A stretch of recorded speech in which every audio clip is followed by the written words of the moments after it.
சந்திர சூரியனும் வந்து சம்மதம் என்பதடி.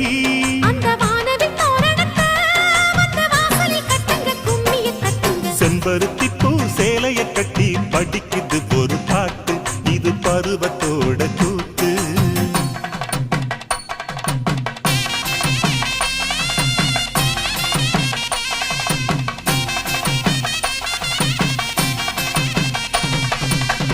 மாங்கல்ய லட்சுமி மமகட்ட ஸ்ரீ ஜெயசேகர